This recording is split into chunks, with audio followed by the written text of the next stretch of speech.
Kalau bekerjanya hanya mengangkat galon, masa gajinya mau 50 juta? Obrolan santuy tengah malam masih bersama Eko Explore. Rata-rata gaji anggota DPR 56 juta per bulan dengan syarat minimal SMA, tidak ada batas usia. Sementara antar galon aja syaratnya minimalnya D3, Pak. Why, Pak? Kenapa bisa begitu? Jadi kita tidak boleh disamaratakan, tidak boleh digebiah-uyah, karena masing-masing mempunyai persyaratan-persyaratan tertentu disesuaikan dengan kebutuhan masing-masing. Dan mungkin perusahaan juga nggak mungkin ya sembarangan ngambil karyawan yang nggak spesifik ya, akan merugikan perusahaannya. Betul. Ya, begitu. Setuju. Jadi itu mah kebaperan yang ditolak lamarannya aja itu mah ya. Jadi ketika kita melihat orang lain dari luar, sepertinya enak ya jadi anggota DPR. Tapi menurut anggota DPR, ketika dia melihat keluar ke rakyat biasa, sepertinya enak ya jadi rakyat itu. Jadi rumput di halaman orang lain itu lebih indah daripada rumputnya sendiri. Oh, padahal belum tentu ya, Mas. Belum tentu. Belum tentu. Kita melihat enak anggota DPR karena melihat gajinya yang sebesar itu. Tapi kita tidak tahu. Ya katanya Bekerjanya seperti apa? Katanya Tanggung jawabnya bagaimana? DPR tuh lingkaran setan, gitu ya. Bisa jadi ya. Udah masuk ke lingkaran setan, mau keluar nggak bisa.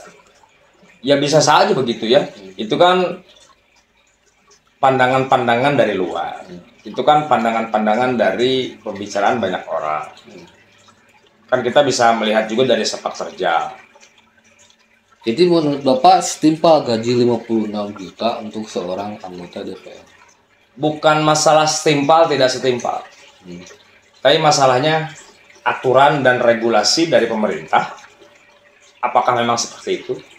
Dan pasti ada alasannya. Kenapa seperti itu? Kenapa harus seperti itu? Iya, pasti ada alasannya. Alasannya apa? Bukti kuatnya apa?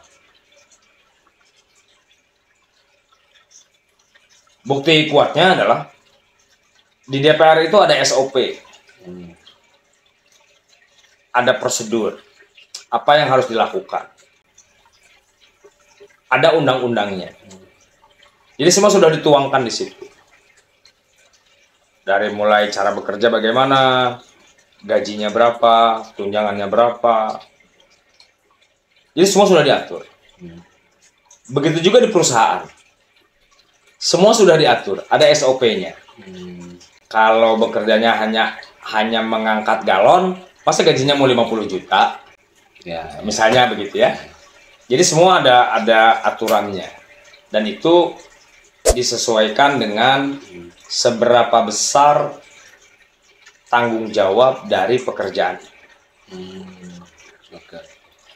Nah, jadi tips Bapak nih buat yang susah kerja, yang lamarannya tuh sering ditolak, gimana Pak? Apa aja nih? Kan itu kan otomatis faktor orang-orang miskin kan, maksudnya susah dapat kerja. Ya. Nah, untuk mengentaskan kemiskinan tuh yang harus dilakukan untuk individunya apa Pak? Ya kalau mikirin negara mah pusing lah apa ya, ini mah individunya aja lah gitu. Kan kalau dari sisi pemerintah kewajibannya adalah membuka lapangan kerja seluas-luasnya, sebanyak-banyaknya. Kalau dari sisi individunya, kita harus bisa mengupgrade kemampuan diri kita selain di pendidikan formal, agar kita bisa survive dan kita bisa mencari pekerjaan sesuai dengan kemampuan kita. Nah, faktor apa aja yang bikin orang miskin itu susah move on-nya tuh apa aja Pak? Kadang-kadang kita itu lebih suka bekerja kepada orang lain. Karena apa?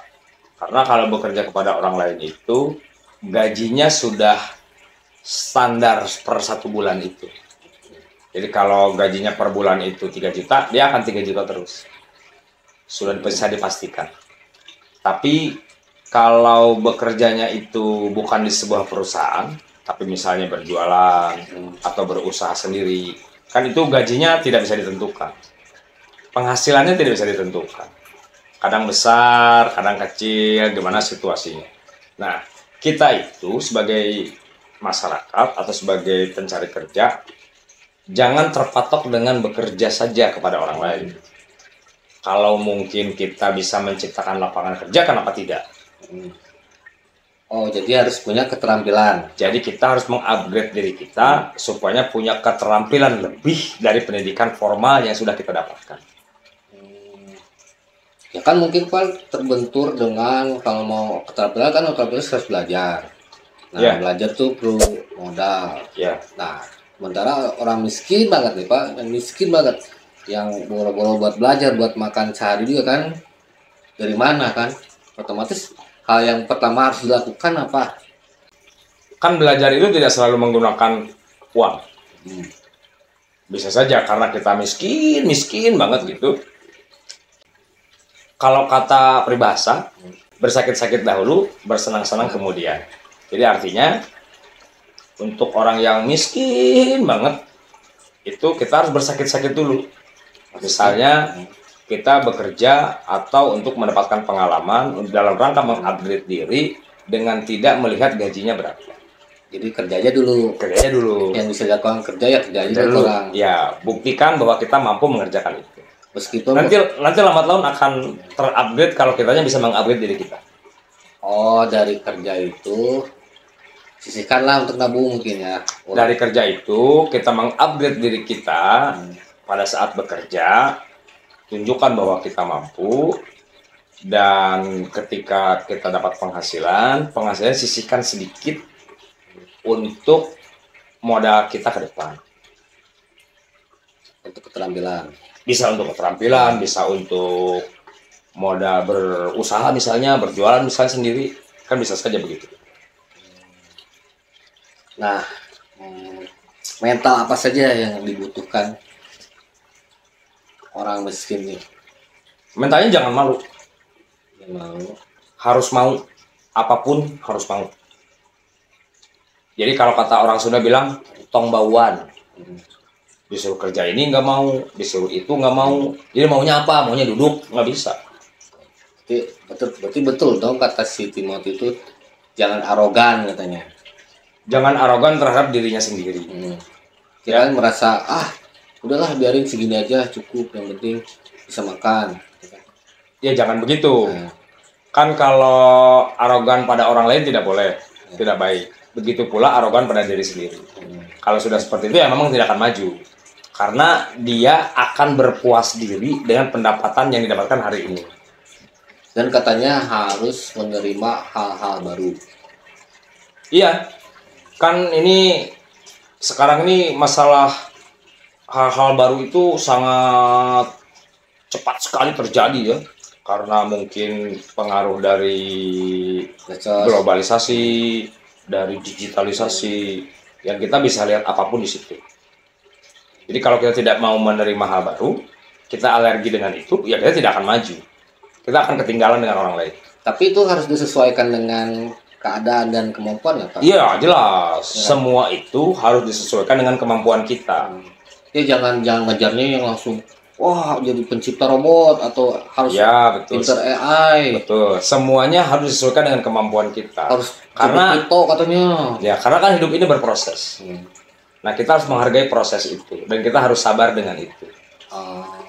Karena ke depan kita tidak tahu apakah kita akan semaju yang kita pikirkan atau kita akan stuck di keadaan yang sekarang. Jadi kita harus menghargai proses, kita harus sabar dengan prosesnya, dan kita harus istiqomah dalam menjalankan. Oh harus konsisten. Harus konsisten. Itu. Ada yang lain Pak, hal-hal lain gitu yang harus di. Yang lain, jangan lupa berdoa kepada Tuhan agar kita bisa kuat menjalani hidup, agar kita bisa kuat merintis sesuatu yang sedang kita rintis. Kita harus yakin. Kalau kita tidak yakin, bagaimana kita akan maju dalam hidup? Harus yakin. Ya di balik semua teknik-teknik hal-hal ribet ya harus harus belajar lah, harus apalah, harus inilah. Itu aja pegang ya Pak ya? Iya, itu aja Simpel pegang. aja dulu ya. Betul. Coba aja itu. Nah, Kita gitu. jadi kesimpulannya Pak, Kesimpulannya, kita jangan melihat rumput orang lain itu lebih hijau daripada rumput kita. Karena kita tidak tahu kesulitannya orang lain itu seperti apa. Walaupun kelihatan dari luar dia seperti enak. nah, Jadi upgrade lah diri kita untuk menggapai apa yang kita cita-citakan. Hargailah waktu, hargailah proses, dan sabar melaksanakan itu.